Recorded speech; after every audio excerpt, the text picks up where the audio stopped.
what Democrats are doing right now is they're trying to claim that if Donald Trump, thanks to the Supreme Court decision, right? That here's the thing. They have to pretend that there was an inflection point yesterday. They have to.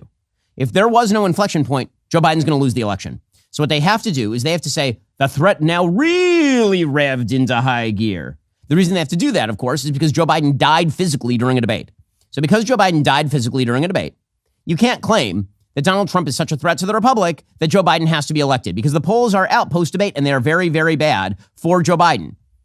According to the current polling data, Donald Trump is now up 4 in Pennsylvania. He is now up in New Hampshire, a state the Republican has not won in 20 years. He is now up 4 in Michigan. Nationally, according to Harvard-Harris, he is now up 6 points. Okay, so that means that Joe Biden is losing. So there has to be a new inflection point, right? The debate was an inflection point. So now Democrats are trying to manufacture out of whole cloth a new inflection point to try and seize the momentum in the race back. The only way to do that is to claim that Trump has been handed brand new, magical, earth-shattering powers. He's now a genie, and if you rub the magic lamp, he will come out, and you'll have the magical powers of Jafar. Ooh, phenomenal cosmic power. Like, this is what they now have to claim. The Supreme Court just did. They rubbed the magic lamp of the presidency, and out came big bad Trump, Orange Hitler. Okay, the problem is the decision doesn't say that, but they somehow have to convince you that there is now a real danger that Orange Hitler will come forth from the magical electoral lamp. That is the thing that they have to say.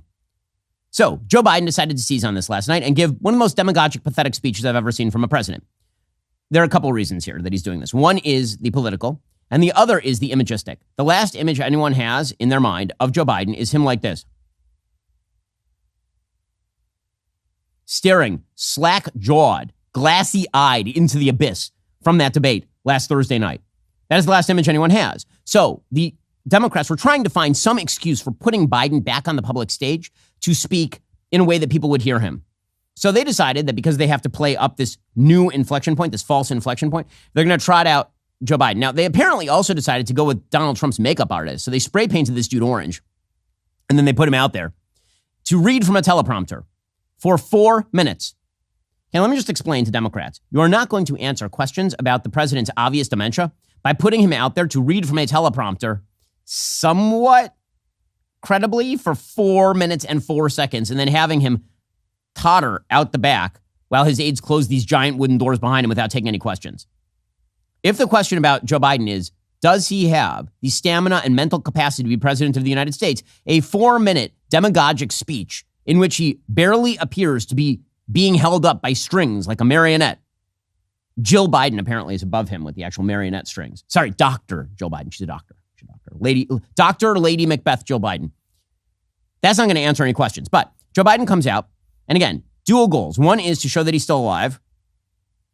And 2 is to say, this is such a threat to democracy. You must elect the corpse. You must elect the character from Indiana Jones in The Last Crusade after he drank from the wrong chalice. You have to elect that guy president of the United States, the Crypt Keeper. He must be president. If you don't make the Crypt Keeper president, then Donald Hitler Trump is going to be president of the United States. And you know the Supreme Court? They just gave him Hitlerian power.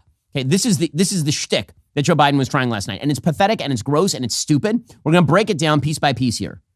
Okay, so here was Joe. He toddles out. My bet was he was going to go for 10 minutes. He did not. He went for 4 minutes and 4 seconds, which is what normal, healthy presidents do, by the way. And then he took no questions. By the way, the first question yelled to him as he exited the podium was, are you going to drop out of the race? So it didn't work. So here was Joe Biden trying to demagogue his way to the White House. The presidency is the most powerful office in the world. It's an office that not only tests your judgment, perhaps even more importantly, it's an office that can test your character. Because you not only face moments when you need the courage to exercise the full power of the presidency, you also face moments where you need the wisdom to respect the limits of the power of the office of the presidency. This nation was founded on the principle that there are no kings in America. Each of us is equal before the law. No one is above the law, not even the President of the United States. With today's Supreme Court decision on presidential immunity, that fundamentally changed for all practical purposes. Okay, that is not true. That is not true. As we've explained, the Supreme Court did not appoint a magical king. It did not. And by the way, if there's anyone who's ever been in love with executive authority, it's this guy who has signed more executive orders than any president in modern history. It's this guy who tried to use OSHA to cram down a vax mandate on 80 million Americans, who spent the last several years trying to end around the Supreme Court, declaring that even though they have said he is not allowed to magically get rid of student loan debt, he can just do it. This guy's going to lecture us about the excesses of executive power? This one? Seriously? Him? Democrats keep pretending that they give a damn about democracy. They don't care at all, which is just another reason why, for example, they've allowed crime to explode in all of our major cities, which is a reason that you should check out the Byrna Less Lethal Pistol Launcher. It was developed by a team of common sense gun owners who understand the importance of having choices. They engineered the Byrna launcher as a powerful tool for self-defense, allowing users to de-escalate threatening situations without having to resort to deadly force. I'm about as pro-Second Amendment as it gets. I own 4 pistols, an AR, a shotgun. But here's the thing. If, God forbid, I have to react inside my own home, it would be nice to not have to actually, kill somebody, because that comes with legal consequences. It's kind of a mess. Not only that, God forbid, you're in your house and somebody's in your house. You don't exactly know who it is. You don't want to make a mistake, like a deadly mistake. The Byrna is a safer, more sensible alternative that could potentially save lives on all sides. The Byrna is an indispensable tool to keep you and your family safe. It is legal in all 50 states, no background checks or permits required. They've received over 15,000 4.5-star reviews. Hand-assembled in Fort Wayne, Indiana, Byrna can ship directly to your door. Visit Byrna.com/Ben for 10% off your purchase. That's BYRNA.com/Ben. And to check out the latest news about Byrna, that's BYRNA. Okay, but here we go again. He has no other choice. This is the hand of cards that he has. He's got this pair of deuces, and he's got to try to play it. Practical purposes, today's decision almost certainly means that there are virtually no limits on what a president can do. This is a fundamentally new principle, and it's a dangerous precedent, because the power of the office will no longer be constrained by the law, even including the Supreme Court of the United States. The only limits will be self-imposed by the president alone. This decision today... Again, the point he's making is you have to elect me because the Supreme Court won't stop President Trump from droning people, but I won't drone people because I'm so good. I'm so nice. There are no mechanisms for hemming in the president of the United States. Thus, you have to elect me. Now, here's the thing. All of this is a lie. All of this, every element of this is a lie. Donald Trump's bizarre machinations between November 6th of 2020 and January 6th of 2021 came to nothing because all of the institutions were arrayed against him. All of the institutions held, all of them. Okay, the institutions didn't just magically disappear. Again, now he's having to make the case that the Supreme Court is... Here's the thing that's amazing. He is making the case that he ought to be granted power because if he is not granted power, there are no limits on the presidency and Donald Trump will abuse his power. In order to make this case, he is fundamentally undermining the legitimacy of the Supreme Court of the United States. He's making the case the Supreme Court ought to be destroyed wholesale. So Captain Institutions and Democracy over here is saying the Supreme Court is fundamentally illegitimate because it just appointed a king. And that his political opposition is anti-democratic, and anyone who supports his political opposition hates the country, is what he actually said in the last debate. And he is such an extraordinary demagogue, all for the pursuit of corrupt political power. The Biden family is repulsive in their pursuit of political power. And this lifelong corrupt politician claiming to be a man of principle, standing in the breach to stop Hitler and Mussolini, is a liar. He is a demented liar. And what he is doing here is dementia-riddled lying. That's what this is. Has continued the court's attack in recent years on a wide range of long-established legal principles in our nation. From gutting voting rights and civil rights, to taking away a woman's right to choose, to today's decision that undermines the rule of law of this nation. Nearly 4 years ago, my predecessor sent a violent mob to the U.S. Capitol to stop the peaceful transfer of power. We all saw it with our own eyes. We sat there and watched it happen that day. Attack on the police, the ransacking of the Capitol. A mob literally hunting down this is so tired. The House Speaker, Nancy Pelosi. Gallows erected to hang the Vice President, Mike Pence. I think it's fair to say it's one of the darkest days in the history of America. Now the man who sent that mob to the U.S. Capitol is facing potential criminal conviction for what happened that day. By the way, pause it right here. Let's point out that what Joe Biden is calling for right here is the jailing of his political opponent. Right? This is supposed to be, I believe in the system of the law. I believe He is the president of the United States. He is calling for the jailing of his political opponent. That's what he is doing right here. Okay, the mask is now off. Remember, he said, I have nothing to do with this. The DOJ is just doing it on its own. I'm not the one who directed anybody with regard to the January 6th indictments. Now he is saying if Donald Trump is not criminally prosecuted and put in jail, then the Supreme Court has sinned, and the only way to stop Donald Trump is to elect me. He clearly wants him jailed, does he not? Continue.